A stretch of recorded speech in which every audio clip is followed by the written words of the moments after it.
Salut les amis. Depuis 1903, lorsque l'avion Flyer 1 des frères Wright a décollé pour la première fois, l'aviation a marqué une nouvelle ère.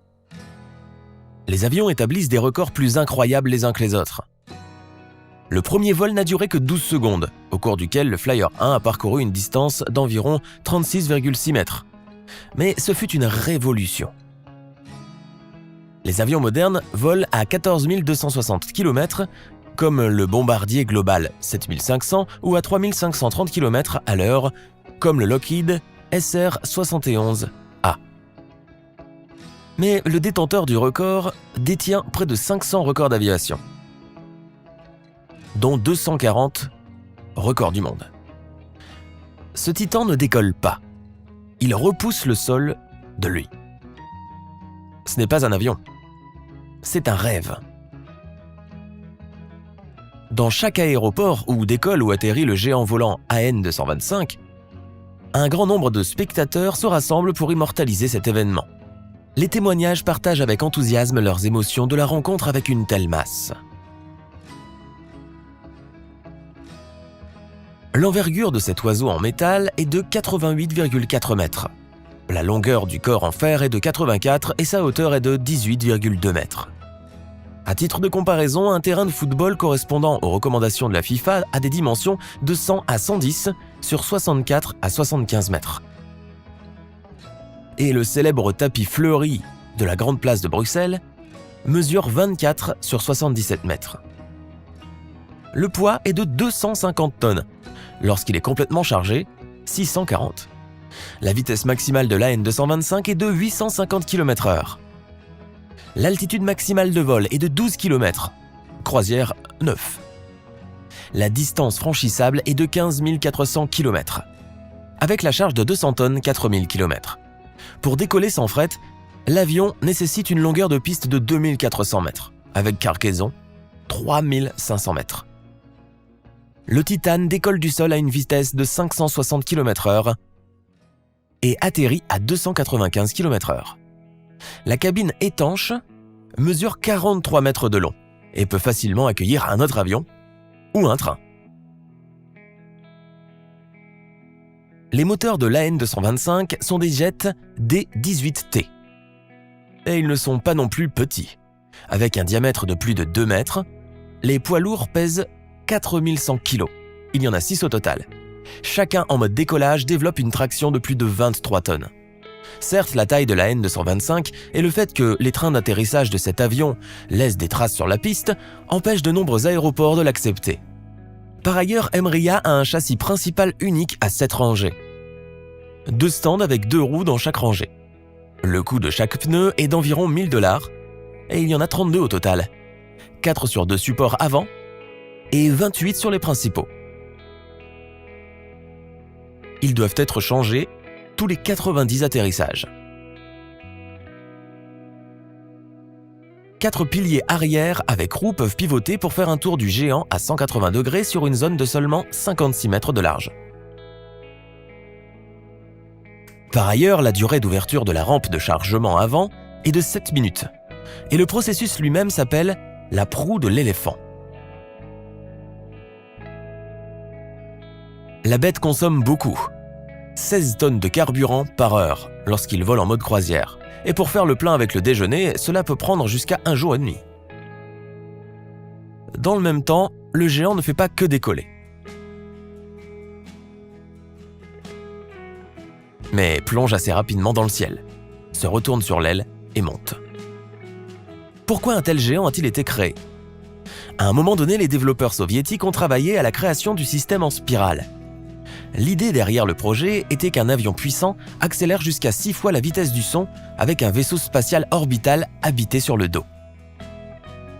Un tel coureur partirait de l'accélérateur à une altitude de 28 à 30 km.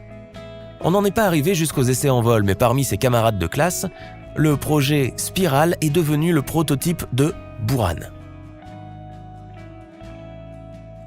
Seulement, le lancement de Buran dans l'espace était censé être la surpuissance de ceux qui volaient. Lanceur d'énergie. Le système aérospatial réutilisable Energy Blizzard était la réponse de l'URSS à la navette spatiale américaine. Dans les plans, tout s'est déroulé comme prévu. Atterrissage sans pilote, part de carburant toxique, essai en vol horizontal. Mais comment transporter les différents composants d'un lanceur et d'un engin spatial du site de fabrication et d'assemblage au site de lancement? Après tout, les réservoirs sols de la fusée et de l'énergie faisaient 8 mètres de diamètre. Divers projets ont été envisagés. Des spécialistes ont suggéré de se souvenir du projet Spiral, d'où l'idée de créer un avion à réaction de transport extra large qui est né. L'avion lourd était censé soulever au moins 250 tonnes. AN-124 a été pris comme base de développement. Le concepteur en chef de NPO, Molniya, Gleb Lozino-Lozinski, a envisagé le lancement d'un navire orbital directement depuis Mriya. Mais ce système est resté dans les plans. Au passage, une histoire intéressante est sortie avec le nom de l'avion. Les créations d'Antonov ne portent pas seulement les noms de héros légendaires, elles contiennent les combinaisons de lettres AN, qui sont le nom de marque de tous les avions de ce bureau d'études. Mais le successeur d'Antonov, Piotr Balabuev, a surpris tout le monde et a donné l'ordre de mettre le nom inhabituel Mriya à bord de l'AN-225 la veille de la date mémorable, quelques heures seulement avant le déploiement solennel.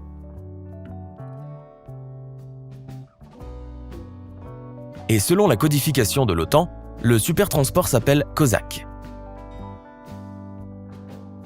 Le cahier de travail de l'AN-225 contient 14 vols en conjonction avec un blizzard, d'une durée totale de 28 heures et 27 minutes. Le premier vol a eu lieu le 3 mai 1989. Jamais auparavant des tests de technologie spatiale n'avaient été présentés à un si large public. Et encore moins en direct. À l'été de la même année, lors de la célèbre exposition du Bourget à Paris, la plupart des personnes présentes ont été frappées par le géant AN-225 avec un vaisseau spatial sur le dos. Le complexe scientifique et technique Antonov Aviation a commencé à recevoir des propositions à la fois pratiques et plutôt exotiques. Par exemple, M. Samarkand, un citoyen britannique, a proposé de créer un paquebot à 3 ponts sur la base du Mriya. Il proposait de placer 2 ponts dans la soute et le 3e à la place des cabines d'équipage. Il a été proposé de créer d'immenses cabines pour les hommes d'affaires et des cabines pour les jeunes mariés, avec douche et d'autres commodités. Divers salons, boutiques hors taxes et casinos. Trajet proposé: Sydney-Londres, Tokyo-Sydney. Les ouvriers pétroliers prévoyaient d'utiliser la AN-225 pour transférer une colonne de distillation pesant 190 tonnes sur une élingue externe de Kuibychev vers le nord. Le transport typique d'une telle colonne prend 2 ans. Mriya l'aurait fait en 15 jours. Les travaux ont commencé avec le concepteur et le constructeur de la colonne pour la renforcer dans les lieux d'installation sur l'avion. Mais après plusieurs mois de labeur, le client, sans s'en expliquer les raisons, a abandonné cette aventure.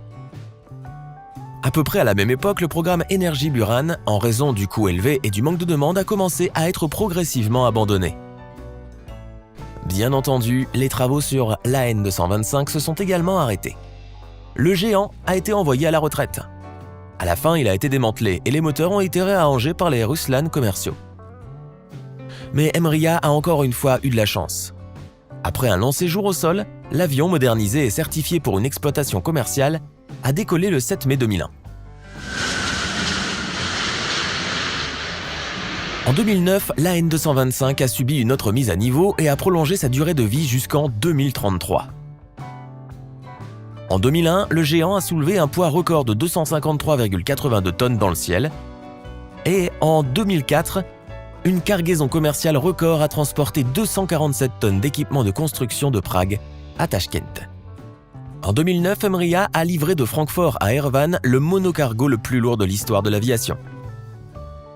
Un générateur avec un châssis spécial d'un poids total de 187,6 tonnes. Et dans le monde, l'AN-225 est souvent appelée ambulance, car nombre de ces vols sont destinés au transport de biens humanitaires aux 4 coins du monde qui ont survécu à telle ou telle catastrophe naturelle.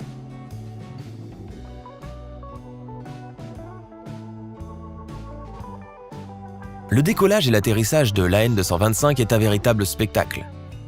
Des foules de gens se rassemblent dans n'importe quel aéroport. Par exemple, dans le pays des kangourous, il y a d'énormes embouteillages sur les routes menant à l'aéroport de Perth. Les gens dormaient même dans des voitures afin de prendre une position d'observation confortable. Avez-vous déjà vu ce titan décoller ou atterrir? Ou peut-être étiez-vous côte à côte? Ou êtes-vous même allé à l'intérieur? Écrivez vos sentiments dans les commentaires et ce sera tout pour aujourd'hui. Likez la vidéo, abonnez-vous à la chaîne et à bientôt!